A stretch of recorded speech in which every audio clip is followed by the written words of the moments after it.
Hello दोस्तों, आपका स्वागत है आपके अपने YouTube channel future foundation centre में। दोस्तों, आज का जो प्रश्न है बहुत ही महत्वपूर्ण है और इस वीडियो में आप अगर इस वीडियो को पूरा देखते हैं तो आपको बोर्ड पेपर में किसी प्रश्न को दोबारा देखने की कोई ज़रूरत नहीं पड़ेगी, क्योंकि ये ऐसे प्रश्न बनाए गए हैं कि पिछले सत्रों में ये बार बार प्रश्न पूछे गए हैं।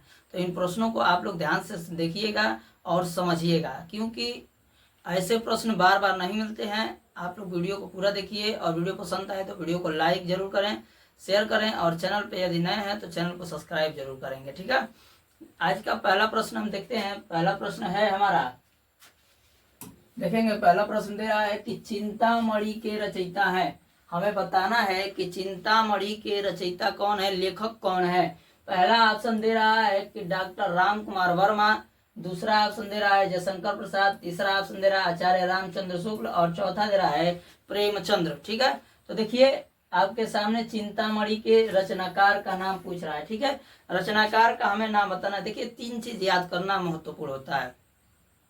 एक होता है रचनाकार, एक होता है रचना और एक होता है विधा। ये तीन चीज आप लोग को याद रहेगा तो आप लोग को किसी प्रकार का कोई दिक्कत नहीं होगा पेपर में। तो देखिए, हमें क्या बताना है, चिंतामणि के रचना के लेखक के नाम बताना है, रचनाकार के नाम बताना है। ठीक है, आपके सामने ये रचना दी गई है और इसके रचनाकार का नाम बताना है। तो देखिए, इसके रचनाकार होंगे आचार्य रामचंद्र शुक्ल होंगे। कौन होंगे? आचार्य रामचंद्र शुक्ल। ये आपका सी ऑप्शन क्या हो जाएगा, सही हो जाएगा। आप लोग इन प्रश्नों को एकदम ध्यान से देखिएगा। हिंदी एक ऐसा विषय है कि बहुत ही महत्वपूर्ण है और बोर्ड पेपर में अगर यदि आप हिंदी में फेल होते हैं तो सारे विषयों में फेल हो जाएंगे। तो हिंदी को विशेष कर आप लोग तैयार कीजिए कि जिससे बोर्ड पेपर में आप लोगों को किसी प्रकार का कोई दिक्कत का सामना न करना पड़े। तो इसलिए इन प्रश्नों को ध्यान पूर्वक देखिएगा। और यदि अन्य विषय में फेल होते हैं आप तो उसमें इसी सत्र में पेपर देकर पास हो सकते हैं, लेकिन हिंदी में फेल हो गए तो सारे विषयों में फेल माने जाएंगे और फिर से आपको एडमिशन कराना पड़ेगा। इसलिए आप लोग हिंदी का विशेष कर ध्यान रखिए। आज का पहला प्रश्न का तीसरा ऑप्शन सही था। चिंतामणि के लेखक कौन है? आचार्य रामचंद्र शुक्ल। आगे बढ़ते हैं क्वेश्चन नंबर 2 की तरफ। क्वेश्चन नंबर 2 है आपका, कह रहा है कि पंच परमेश्वर कहानी के लेखक हैं। पंच परमेश्वर कहानी के लेखक का नाम बताना है। तो देखिए, ये जो पंच परमेश्वर है ये हमारा रचना है। क्या है? रचना। क्या है? रचना है। और ये कहानी जो है हमारी ये विधा है। क्या है? विधा है, याद रखिएगा। और इसके रचनाकार का नाम बताना है। हमें क्या बताना है? रचनाकार का नाम बताना। अब इस प्रश्न से एक और प्रश्न बन सकता है कि क्या पंच परमेश्वर किस विधा की रचना है। क्या प्रश्न बन सकता है? बन सकता है कि पंच परमेश्वर, ठीक है, किस विधा की रचना है। तो उस समय हम कह सकते हैं कि ये क्या, कौन सी विधा है? कहानी इसकी विधा हो जाएगी। क्या हो जाएगी? कहानी। तो आप लोग याद रखिएगा, ये क्या हो जाएगा? कहानी उस समय हो जाएगा। लेकिन हमें इसमें बताना है कि पंच परमेश्वर के रचना लेखक का नाम बताना है। क्या बताना है? पंच परमेश्वर के लेखक का नाम बताना है। तो ध्यान दीजिएगा, पंच परमेश्वर के लेखक हैं। पहला ऑप्शन दे रहा है आचार्य रामचंद्र शुक्ल, प्रेमचंद्र, यशपाल, राजेंद्र प्रसाद, सॉरी राजेंद्र यादव। ठीक है, ये चार विकल्प दिए गए हैं, चार नाम दिए गए हैं और इनमें से बताना है कि कौन सा ऑप्शन सही है। तो देखिए, इनमें से हमारा क्या हो जाएगा? बी ऑप्शन सही हो जाएगा, प्रेमचंद्र। प्रेमचंद्र ने ही क्या लिखा है? पंच परमेश्वर को लिखा है। इसके लेखक कौन है? प्रेमचंद्र जी, मुंशी प्रेमचंद्र। ऑप्शन क्या हो जाएगा? बी सही हो जाएगा।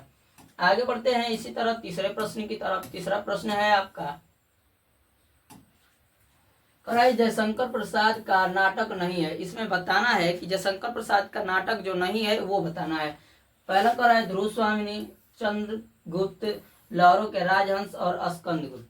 तो देखिए, इसमें से ये जो रचना है ये जयशंकर प्रसाद जी का है। किसका है? जयशंकर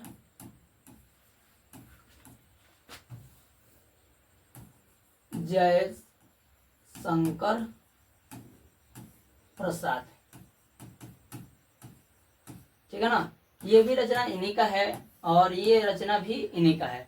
इसमें से लहरों के राजहंस जो है रचना वो है मोहन राकेश का। किसका है? मोहन राकेश का।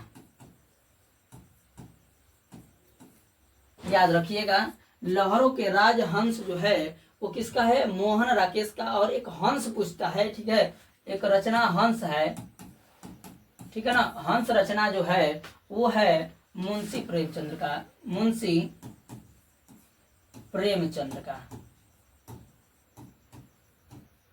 किसका है, मुंशी प्रेमचंद्र का। तो ये बात याद रखिएगा आप लोग कि लहरों के राजहंस मोहन राकेश और हंस किसका, मुंशी प्रेमचंद्र का। याद रखिएगा, इसलिए इसमें ऑप्शन कौन सा, सी सही हो जाएगा आपका। कौन सा ऑप्शन सही हो जाएगा, हमसे पूछा है कि जो नहीं है वो बताना है, तो आपका कौन सा सही हो जाएगा, सी ऑप्शन सही हो जाएगा, लहरों के राजहंस। ठीक है, आगे बढ़ते हैं क्वेश्चन नंबर 4 की तरफ। क्वेश्चन नंबर 4 को देखेंगे। क्वेश्चन नंबर 4 है आपका, क्वेश्चन नंबर 4 देखिए, कह रहा है कि शेखर एक जीवनी उपन्यास के लेखक हैं। शेखर एक जीवनी उपन्यास के लेखक का नाम बताना है। शेखर एक जीवनी क्या है, रचना है, क्या है, रचना है। और उपन्यास क्या है, विधा है, ठीक है, क्या है, विधा है, याद रखिएगा। और इसके रचनाकार लेखक का नाम बताना है। कह रहा है कि धर्मवीर भारती, प्रेमचंद, फणीश्वरनाथ रेणु और अज्ञय, इनमें से बताना है कि कौन से सही होंगे। ठीक है, तो देखिए, शेखर एक जीवनी के लेखक अज्ञय जी हैं और इनका पूरा नाम है सचितानंद हीरानंद वात्सल्य अज्ञय। इनका पूरा नाम सचितानंद हीरानंद वात्सल्य अज्ञय है, ठीक है ना, याद रखिएगा। ऑप्शन डी आप लोग का सही हो जाएगा। शेखर एक जीवनी के लेखक सचितानंद हीरानंद वात्सल्य अज्ञय, ऑप्शन डी आप लोग का क्या हो जाएगा, सही हो जाएगा। आगे बढ़ते हैं क्वेश्चन नंबर 5 की तरफ। क्वेश्चन नंबर 5 है आपका, कह रहा है कि अपनी खबर आत्मकथा है। अपनी खबर आत्मकथा है, ये हमें बताना है। पहला कह रहा है पांडे बेचन शर्मा उग्र, दूसरा कह रहा है डॉक्टर राजेंद्र प्रसाद, और तीसरा दे रहा है हरिवंश राय बच्चन, और चौथा ऑप्शन दे रहा है श्याम सुंदर दास। हमें बताना है कि इनमें से अपनी खबर जो है ये आत्मकथा जो दिया है ये विधा है। आप लोग को बता दें ये क्या है, विधा है,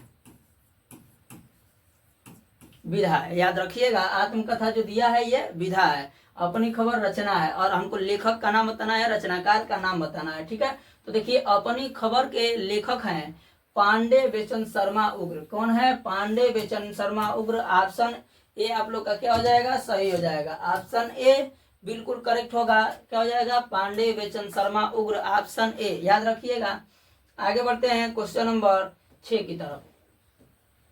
क्वेश्चन नंबर 6 है आपका, कह भूषण किस युग के कवि हैं। भूषण जी किस युग के कवि हैं, ये हमें बताना है। पहला कह रहा है कि आदिकाल, रीतिकाल, भक्तिकाल और आधुनिक काल।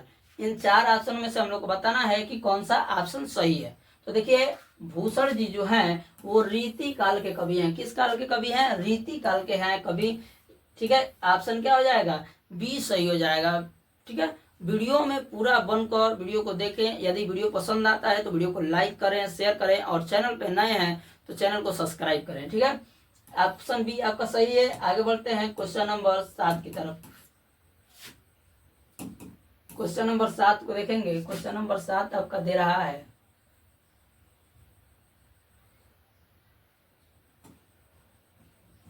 कह रहा है कि ललित लालम रचना है। ललित लालम किसकी रचना है, ये हमें बताना है। पहला कह रहा है मोतीराम की, पद्माकर की, देव की और भूषण की।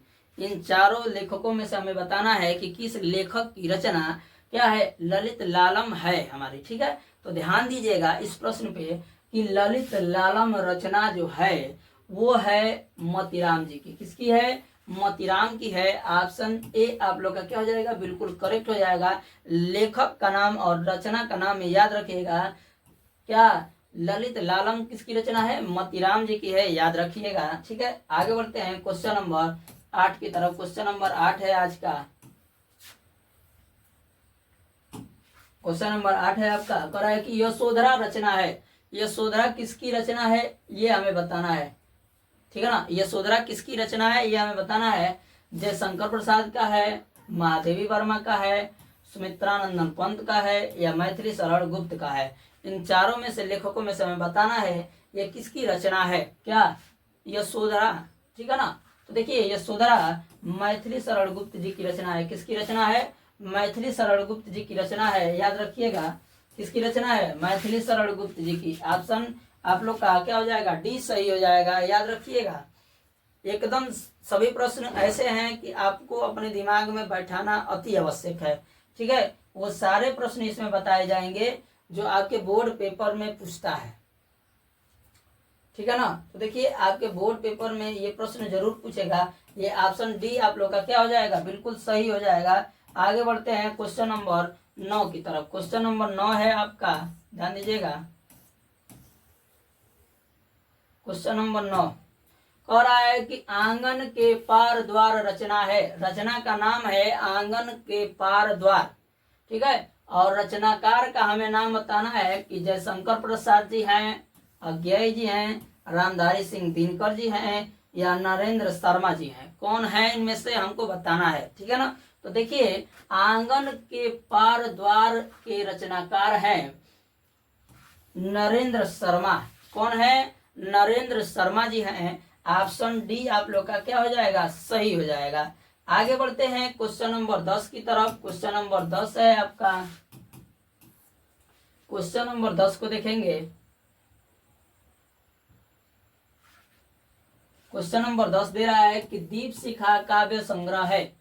कह रहा है कि दीप शिखा जो है काव्य संग्रह है, किसका रचना है ये हमें बताना है। पहला दे रहा है महादेवी वर्मा, जयशंकर प्रसाद, सुभद्रा कुमारी चौहान, सूर्यकांत त्रिपाठी निराला। ये 4 विकल्प आपके सामने दिए गए हैं। दीप शिखा का बताना है कि कौन सा ऑप्शन सही हो जाएगा, किसका ये रचना है, ठीक है ना। तो ध्यान दीजिएगा कि दीप शिखा जो रचना है सूर्यकांत त्रिपाठी निराला की है। किसकी है? सूर्यकांत त्रिपाठी निराला की है। ऑप्शन आपका डी क्या हो जाएगा? सही हो जाएगा। याद रखिएगा सूर्यकांत त्रिपाठी निराला, ऑप्शन डी बिल्कुल सही है। आगे बढ़ते हैं क्वेश्चन नंबर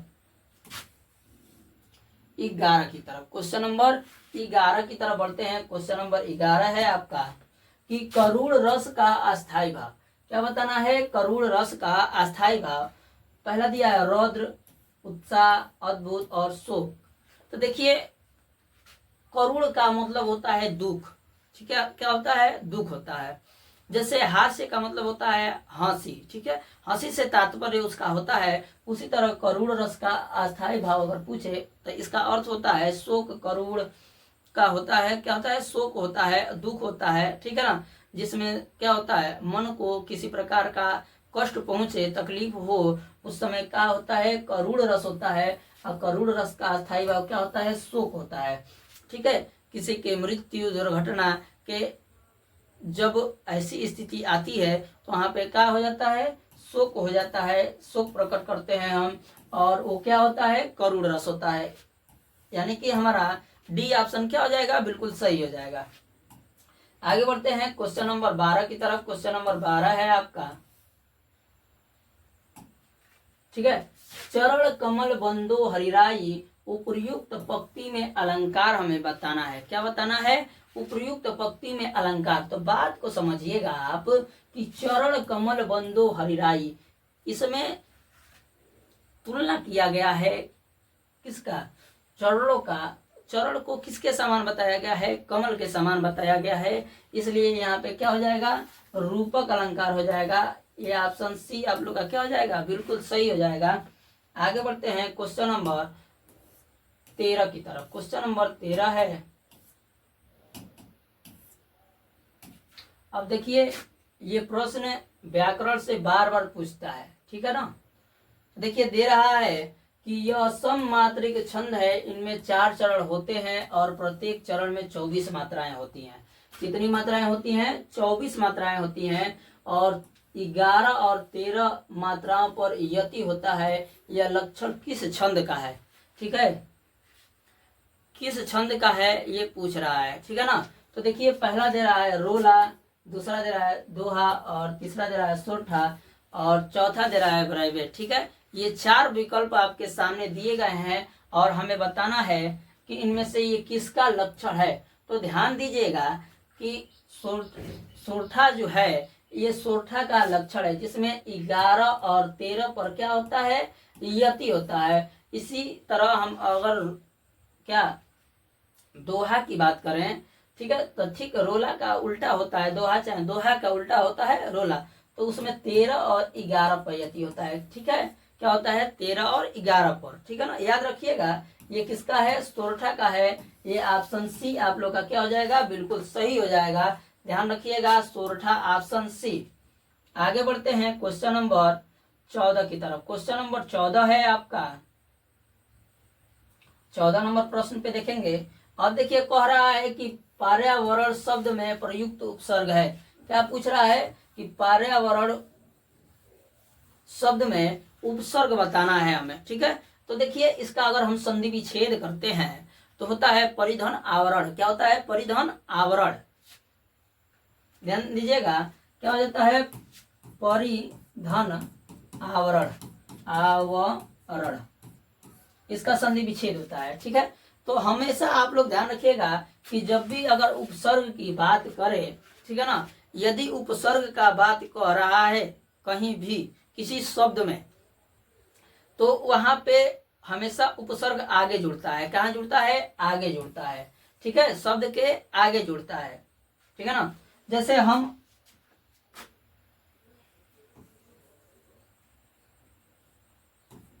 यहाँ का लिखे कार, अब इसका इसमें हमें उपसर्ग जोड़ना है, तो उस उपसर्ग कहाँ जुड़ेगा, इधर जुड़ेगा, यहाँ जुड़ेगा उपसर्ग, और यहाँ पे क्या लिखेंगे, और लिख देंगे, तो यहाँ क्या हो जाएगा,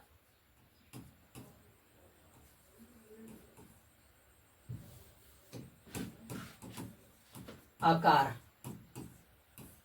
ठीक है, या हम जोड़ सकते हैं यहाँ प्र भी जोड़ सकते हैं, तो क्या हो जाएगा, प्रकार। क्या हो जाएगा, प्रकार हो जाएगा। याद रखिएगा उपसर्ग हमेशा आगे जुड़ता है। कहाँ जुड़ता है, आगे जुड़ता है, याद रखिएगा। ठीक है, उपसर्ग हमेशा आगे जुड़ता है, और आप लोग हमेशा आगे जुड़िएगा। इसी तरह हम आगे बढ़ते हैं इस प्रश्न में। तो देखिए इसमें क्या जोड़ा गया है, परि जुड़ा गया है। ठीक है, पर्यावरण में क्या जुड़ा गया है, परि जुड़ा गया है, इसलिए ऑप्शन क्या हो जाएगा, सी आप लोग का बिल्कुल सही हो जाएगा। क्या हो जाएगा, सी, परि। ऑप्शन सी बिल्कुल सही है। आगे बढ़ते हैं क्वेश्चन नंबर 15 की तरफ।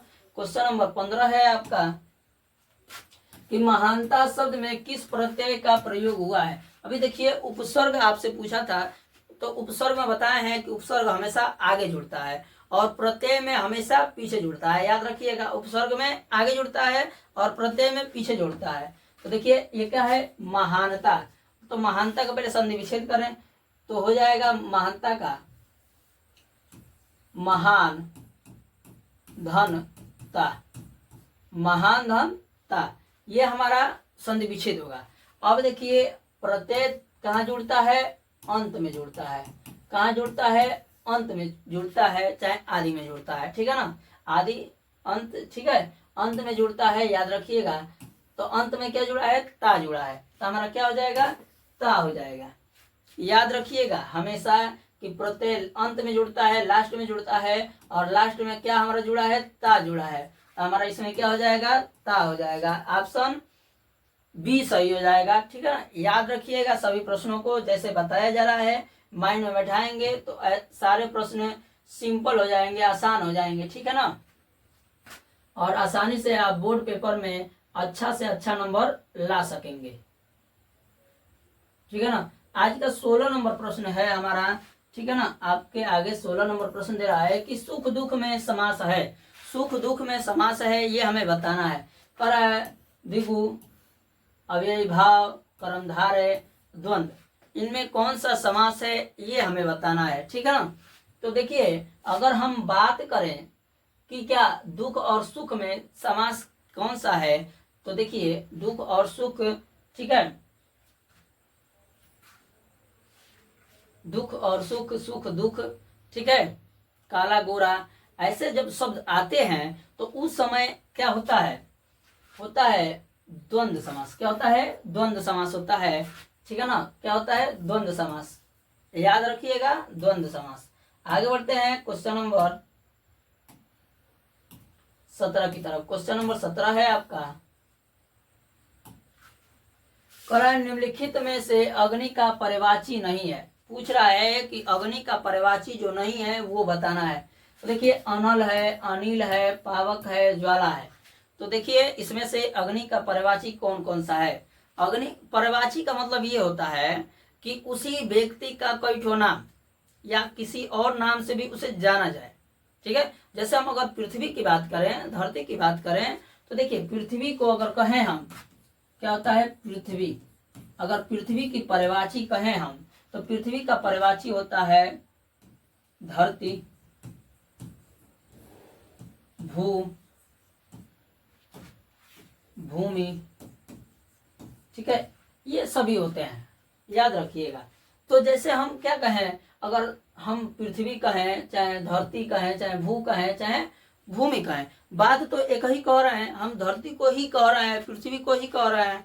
उसी तरह हम क्या अग्नि को क्या क्या कह सकते हैं, इसमें से अनल कह सकते हैं, पावक कह सकते हैं और ज्वाला कह सकते हैं। इन नामों से अग्नि को जाना जाता है, लेकिन हमसे पूछा है कि जो नहीं है वो बताना है। तो इसमें से ध्यान दीजिएगा, इसमें जो अनिल है जो शब्द, ये अग्नि का पर्यायवाची नहीं है, इसलिए क्या हो जाएगा, ये आपका बी ऑप्शन सही हो जाएगा। ठीक है ना, आपका बी ऑप्शन सही हो जाएगा, बिल्कुल बी ऑप्शन सही है। और आप लोग ध्यान दीजिएगा, अगर ऐसे प्रश्न आते हैं, और ध्यान दीजिए आप लोग को ट्रिक नहीं करना है, ट्रिक नहीं करना है, ऑप्शन में भरना है। जैसा मान लीजिए 1 से होता है, लेकिन हम यहाँ 15 से लिख रहे हैं, 15, 16, 17, 18, 19। ठीक है, ऐसे लिख दिए, नंबरिंग रहेगा ऐसे, और यहाँ पे लिखा रहेगा ए, बी, सी और डी।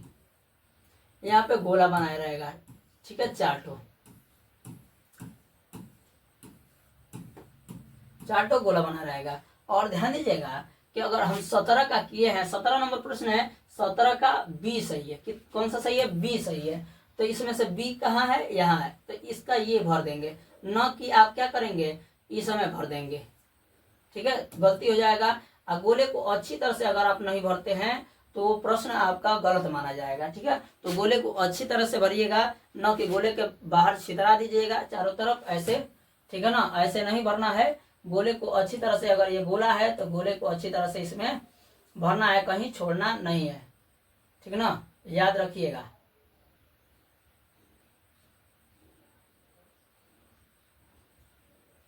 गोले को अच्छी तरह से भर देना है ऐसे, कहीं बाहर न जाए। याद रखिएगा, आपको बताया जा रहा है इसलिए कि आप पहली बार बोर्ड पेपर में बैठेंगे और आपको किसी प्रकार का दिक्कत ना हो।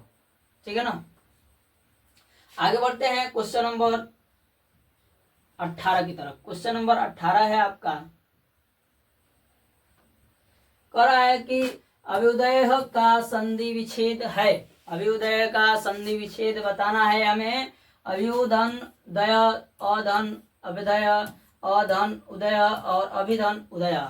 तो देखिए अगर हम सही संधि विच्छेद की बात करें तो आपका ऑप्शन डी क्या हो जाएगा, सही हो जाएगा। कौन सा हो जाएगा, ऑप्शन डी बिल्कुल सही हो जाएगा, अभिधन उदय। ठीक है, ऑप्शन डी बिल्कुल सही है। आगे बढ़ते हैं क्वेश्चन नंबर 19 की तरफ। क्वेश्चन नंबर 19 है आपका। अब देखिए क्वेश्चन नंबर 19 आपसे क्या पूछ रहा है। क्वेश्चन नंबर 19, सभी लोग ध्यान देंगे क्वेश्चन नंबर 19 पे। कह रहा है कि मधु शब्द का पंचमी विभक्ति एवं एक वचन रूप बताना है। क्या बताना है, मधु शब्द का पंचमी विभक्ति एक वचन रूप बताना है। पहला दे रहा है मधुना, मधुनी, मधुनी और मधुभ्य। ठीक है ना, पंचमी विभक्ति बताना है और एक वचन रूप बताना है। तो देखिए अगर हम बात करें मधु का क्या पंचमी विभक्ति और एक वचन रूप का, तो होता है मधुना। क्या होता है, मधुना होता है। ऑप्शन आपका ए क्या हो जाएगा, सही हो जाएगा। ठीक है, आगे बढ़ते हैं क्वेश्चन नंबर 20 की तरफ। क्वेश्चन नंबर 20 है आपका, कह रहा है कि पठिस्थ धातु रूप, ठीक है, धातु रूप का वचन एवं पुरुष बताना है। क्या बताना है, वचन एवं पुरुष बताना है। आपका पहला ऑप्शन दे रहा है एक वचन प्रथम पुरुष, बहुवचन मध्यम पुरुष, द्विवचन मध्यम पुरुष एक वचन उत्तम पुरुष। इनमें से हमको बताना है कि कौन सा सही होगा। ठीक है, तो ध्यान दीजिएगा कि आपका परिस्थित धातु का रूप और वचन पुरुष की बात करें तो आपका हो जाएगा द्विवचन मध्यम पुरुष। क्या हो जाएगा? द्विवचन मध्यम पुरुष। ऑप्शन क्या हो जाएगा? सी सही हो जाएगा, याद रखिएगा ऑप्शन सी। आगे बढ़ते हैं क्वेश्चन नंबर 21 की तरफ। क्वेश्चन नंबर 21 है, कह रहा है कि अजात शत्रु किस विधा की रचना है। अजात शत्रु जो है वो किस विधा की रचना है, ये हमें बताना है। पूछ रहा है कि संस्मरण है, रेखा चित्र है, नाटक है, कहानी है, क्या है हमें बताना है। ठीक है, अजात शत्रु किस विधा की रचना है ये हमें बताना है। तो ध्यान दीजिए कि अजात शत्रु की बात करें तो ये एक प्रकार का नाटक है। क्या है? नाटक है। ऑप्शन सी आप लोग का क्या हो जाएगा? सही हो जाएगा। आगे बढ़ते हैं क्वेश्चन नंबर 22 की तरफ। क्वेश्चन नंबर 22 को ध्यान दीजिएगा। क्वेश्चन नंबर 22 है आपका,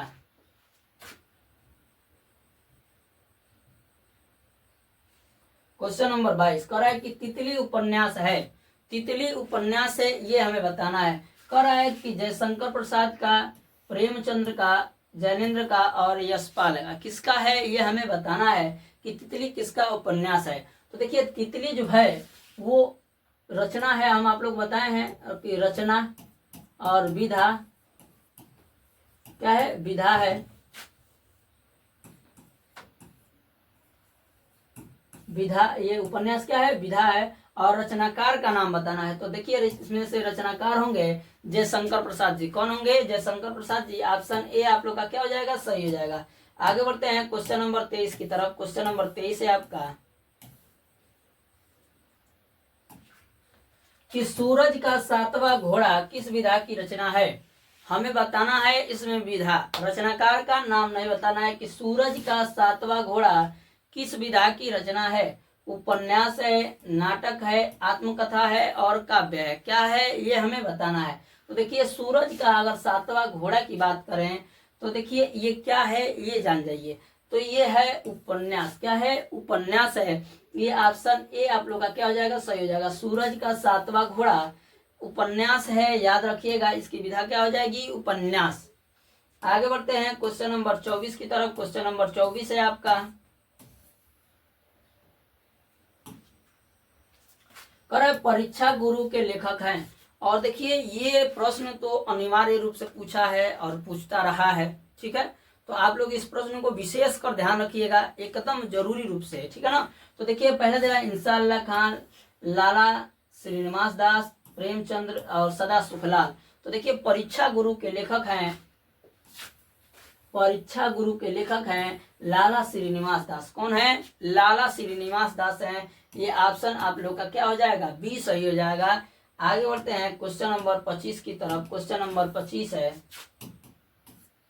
क्वेश्चन नंबर 25। क्वेश्चन नंबर 25 को देखेंगे। क्वेश्चन नंबर 25 क्या है आप लोग का? क्वेश्चन नंबर 25 कह रहा है कि भारत दुर्दशा रचना है। भारत दुर्दशा किसकी रचना है? ठीक है, आप लोग ध्यान दीजिएगा। पहला दे रहा है भारतेंदु हरिश्चंद्र, राम कुमार वर्मा, भूषण और राय कृष्णदास। तो देखिए इसमें का आप भाव ले लीजिए, ये भा, और इसमें का भा ले लीजिए और इस तरह याद कर लीजिए, हमेशा के लिए दिमाग में बैठा लीजिए कि जहां भी अगर भारत दुर्दशा की बात करें वहां पे उसके रचनाकार कौन हो जाएंगे? भारतेंदु हरिश्चंद्र जी हो जाएंगे।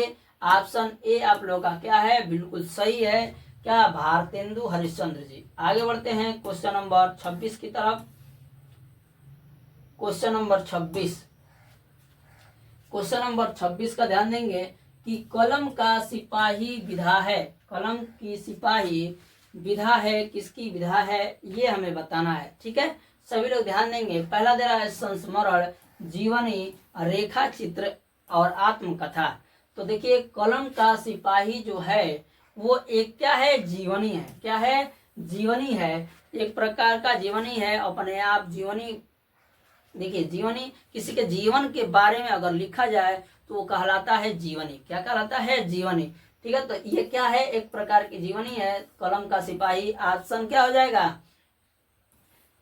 ये बी सही हो जाएगा, ऑप्शन बी सही होगा। यहाँ क्या हो जाएगा, बी, और यहाँ सी रहेगा। ठीक है, आपका बी ऑप्शन क्या हो जाएगा, बिल्कुल करेक्ट हो जाएगा। याद रखिएगा, जीवन ही है कौन सा, कलम का सिपाही। आगे बढ़ते हैं क्वेश्चन नंबर 27। और देखिए ये प्रश्न बहुत अच्छा है। कह रहा है कि नीड़ का निर्माण फिर किस विधा की रचना है। नीड़ का निर्माण फिर किस विधा की रचना है। कहानी है, आत्मकथा है, उपन्यासकार नहीं रहेगा, उपन्यास रहेगा, और ये निबंध। इनमें से बताना है कि कौन सा ऑप्शन सही होगा। तो ध्यान दीजिएगा कि नीड़ का निर्माण फिर किस विधा की रचना है। तो नीड़ का निर्माण जो है वो क्या है, आत्मकथा है। क्या है, आत्मकथा है। और इसके रचनाकार की बात करें, क्या इसके लेखक की बात करें, तो वो है कौन, हरिवंश राय बच्चन। हरिवंश राय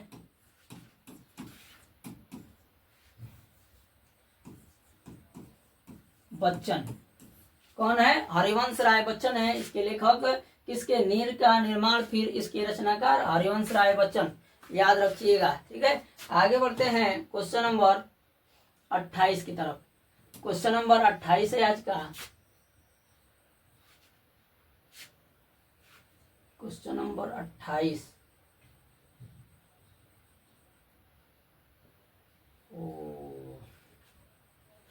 क्वेश्चन नंबर 28 तो आपका यहाँ आ गया है। चलिए ध्यान दीजिएगा क्वेश्चन नंबर 28 को। कह रहा है कि क्या स्मृति की रेखाएं साहित्य की विधा है। ठीक है, हमें बताना है कि ये क्या है, जीवनी है, भेंटवार्ता है, और एक और ऑप्शन लीजिए सी, संस्मरण। संस्मरण, ठीक है ना, संस्मरण। ये आपके 3 ऑप्शन दिए गए हैं, और 3 ऑप्शन में से आप लोग बताना है कि कौन सा सही है। तो ध्यान दीजिएगा, स्मृति की रेखाएं साहित्य विधा है। तो देखिए ये क्या है, संस्मरण है। ऑप्शन सी क्या हो जाएगा, आपका सही हो जाएगा। याद रखिएगा, ऑप्शन सी। आगे बढ़ते हैं क्वेश्चन नंबर 29 की तरफ। क्वेश्चन नंबर 29 है आपका। क्वेश्चन नंबर 29 क्या देखेंगे, क्वेश्चन नंबर 29 को देखेंगे सभी लोग। और ध्यान दीजिए, कह रहा है कि निम्नलिखित में से कौन प्रसिद्ध यात्रा साहित्यकार हैं। इनमें से कौन से ऐसे लेखक हैं कि जो क्या है, प्रसिद्ध यात्रा साहित्यकार हैं। ठीक है, तो देखिए पहला दे रहा है जयशंकर प्रसाद, प्रेमचंद, राहुल संस्कृत्यायन और हजारी प्रसाद द्विवेदी। तो ध्यान दीजिएगा, इसमें से राहुल संस्कृत्यायन जो है वो प्रसिद्ध यात्राकार हैं। ठीक है, यात्रा साहित्यकार कौन है, राहुल संस्कृत्यायन। किसको कहा जाता है, राहुल संस्कृत्यायन को कहा जाता है। आगे बढ़ते हैं क्वेश्चन नंबर 30 की तरफ। क्वेश्चन नंबर 30 है आज का आपका। क्वेश्चन नंबर 30 पर है कि महादेवी वर्मा की रचना नहीं है। इन चारों रचनाओं में से हमको बताना है कि जो इसमें से किसका, महादेवी वर्मा की रचना नहीं है, वो बताना है। ठीक है, तो देखिए पहला दे रहा है निहार, सांध्य गीत, युगांत, दीपशिखा। ठीक है, ये 4 रचनाएं दी गई हैं। तो देखिए इसमें से निहार जो है महादेवी वर्मा की है, सांध्य गीत महादेवी वर्मा की है, और दीपशिखा भी किसकी है, महादेवी वर्मा की है। ठीक है ना, तो ध्यान दीजिए इसमें से युगांत जो है, क्या युगांत जो है ये किसका है, ये है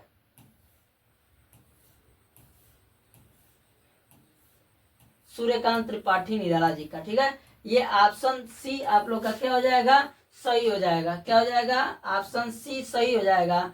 याद रखिएगा, ऑप्शन सी युगांत इनकी रचना नहीं है महादेवी वर्मा की। ऑप्शन सी युगांत, ये तीनों क्योंकि रचना किसकी है, महादेवी वर्मा की है, इसलिए क्या है, तीनों गलत है। इसमें जो नहीं है वो बताना है। ठीक है ना, आगे बढ़ते हैं क्वेश्चन नंबर 31 की तरफ। क्वेश्चन नंबर 31 पे सभी लोग ध्यान देंगे। क्वेश्चन नंबर 31 है कि हास्य रस का अस्थाई भाव है। तो देखिए हास्य रस का अस्थाई भाव की बात करें तो जैसे करुण का शोक होता है, ठीक है, वीर का रौद्र होता है, ठीक है ना, क्रोध, और रौद्र का क्या होता है, क्रोध होता है। उसी तरह आप क्या कहेंगे, हास्य का हंसी से तात्पर्य है, ठीक है, क्या किससे से तात्पर्य है, हंसी से, तो इसमें क्या हो जाएगा, हास हो जाएगा, क्या हो जाएगा, हास। ऑप्शन बी आप लोग का क्या हो जाएगा, बिल्कुल करेक्ट हो जाएगा। आगे बढ़ते हैं क्वेश्चन नंबर 32 की तरफ। क्वेश्चन नंबर 32 है आपका, क्वेश्चन नंबर 32।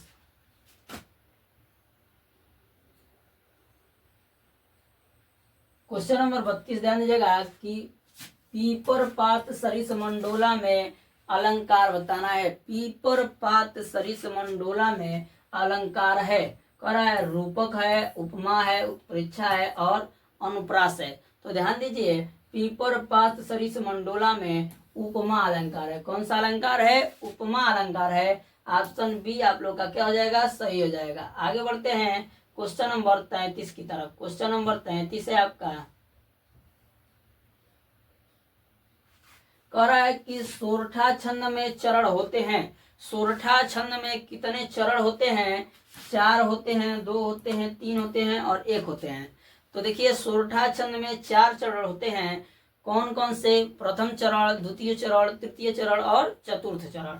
और ध्यान दीजिए कि प्रथम चरण और तृतीय चरण को कहते हैं विषम चरण। क्या, प्रथम और तीसरे चरण को कहते हैं विषम चरण। क्या कहते हैं, विषम चरण। और दूसरे और चौथे चरण को कहते हैं सम चरण। क्या कहते हैं, सम चरण। याद रखिएगा, ठीक है। सोरठा में कितने चरण होते हैं, 4 चरण होते हैं। ऑप्शन आपका ए सही है, ठीक है। आगे बढ़ते हैं क्वेश्चन नंबर 34 की तरफ। 34 नंबर प्रश्न है आपका, कह रहा है कि उपदेश शब्द में उपसर्ग है। उपदेश शब्द में उपसर्ग बताना है। तो अगर उपदेश शब्द का हम संधि विच्छेद करें अगर, ठीक है ना, और ध्यान दीजिए उपसर्ग में हमेशा आगे जुड़ता है और प्रत्यय में अंत में जुड़ता है। तो उपसर्ग की बात कर रहा है तो उपसर्ग हमेशा आगे जुड़ेगा। तो उपदेश जो शब्द है किस उपसर्ग से मिलकर बना है, तो देखिए उपधन क्या हो जाएगा, देश। उपधन देश, इसका संधि विच्छेद क्या हो जाएगा, उपधन देश। तो इस समय हमारा उपसर्ग क्या हो जाएगा, उप हो जाएगा। क्या हो जाएगा, उप। इसलिए हमारा क्या हो जाएगा, सी ऑप्शन सही हो जाएगा, उप, ठीक है ना, याद रखिएगा, उप। आगे बढ़ते हैं क्वेश्चन नंबर 35।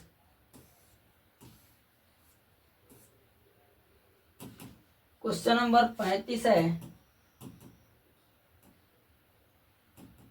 क्वेश्चन नंबर 35 कह रहा है कि प्रत्येक के भेद हैं। प्रत्येक के कितने भेद हैं ये हमें बताना है। प्रत्येक के कितने भेद होते हैं, ठीक है ना, याद रखिएगा प्रत्येक के कितने भेद होते हैं। इसका दूसरा ऑप्शन है,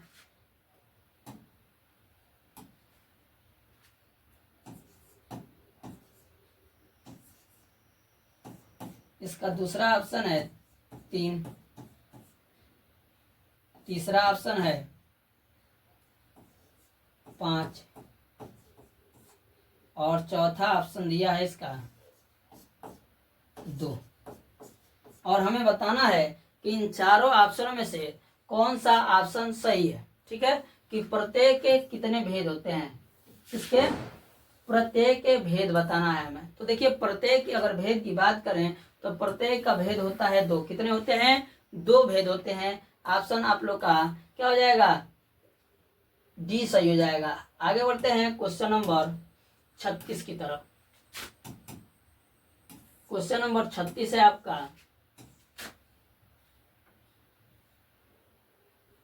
क्वेश्चन नंबर 36 पे ध्यान दीजिए।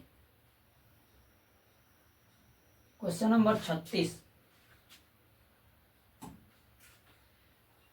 हानि लाभ में समास है, ठीक है, हानि लाभ में समास है। क्या है, द्वंद्व, कर्मधारय, द्विगु और बहुव्रीहि, इनमें से कौन सा समास है ये हमें बताना है। तो ध्यान दीजिएगा, हानि लाभ, दुख सुख, ठीक है, इनमें हमेशा क्या होता है, द्वंद्व समास होता है। क्या होता है? द्वंद्व समास होता है। ऑप्शन ए आप लोग का क्या हो जाएगा? सही हो जाएगा। आगे बढ़ते हैं 37 नंबर प्रश्न की तरफ। 37 नंबर प्रश्न दे रहा है कि मछली का पर्यायवाची है। मछली का पर्यायवाची क्या होता है? पहला दे रहा है द्विज, मीन, रसना और चौथा दे रहा है मूल। तो ध्यान दीजिएगा कि मछली का पर्यायवाची होता है मीन। क्या होता है? मीन। आगे बढ़ते हैं क्वेश्चन नंबर 38 की तरफ। क्वेश्चन नंबर 38 है आपका, कह रहा है कि रोला छंद के प्रत्येक चरण में मात्राएं होती हैं। रोला छंद के प्रत्येक चरण में मात्राएं होती हैं 22, 24, 36 और 12। और ध्यान दीजिए कि रोला छंद के प्रत्येक चरण में 24 मात्राएं होती हैं। कितनी मात्राएं होती हैं? 24 मात्राएं होती हैं। ऑप्शन बी आप लोग का क्या हो जाएगा? बिल्कुल सही हो जाएगा। आगे बढ़ते हैं क्वेश्चन नंबर 39 की तरफ। क्वेश्चन नंबर 39 को देखेंगे। क्वेश्चन नंबर 39 है, क्वेश्चन नंबर 39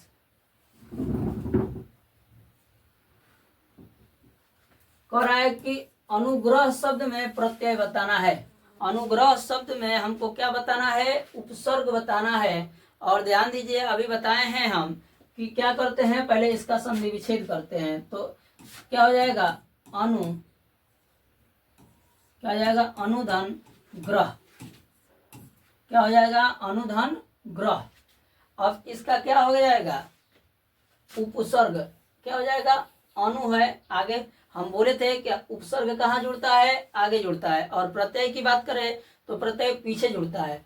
तो देखिए इसमें क्या है? उपसर्ग हमारा अनु है, इसलिए क्या हो जाएगा? सी ऑप्शन हो जाएगा, अनु। ऑप्शन सी याद रखिएगा, अनु उपसर्ग। क्या किसमें उपसर्ग हमारा क्या है? अनु है। अनुग्रह में उपसर्ग हमारा अनु हो जाएगा। आगे बढ़ते हैं। आज का ये इस वीडियो का ये अंतिम प्रश्न है 40 नंबर। कह रहा है कि पंचवटी में कौन सा समास है? पंचवटी में कौन सा समास है ये हमें बताना है। ठीक है ना? तो देखिए हमारा पहला ऑप्शन दे रहा है कर्मधार है, द्वंद्व। ठीक है ना? दूसरा दे रहा है द्विगु और चौथा ऑप्शन दे रहा है तत्पुरुष समास। ठीक है? और ध्यान दीजिए कि पंचवटी में द्विगु समास होता है। कौन सा समास होता है? द्विगु समास होता है। ये ऑप्शन सी आप लोग का क्या हो जाएगा? सही हो जाएगा। ठीक है? वीडियो को यदि आप पसंद करते हैं तो वीडियो को लाइक कीजिएगा, सब्सक्राइब कीजिएगा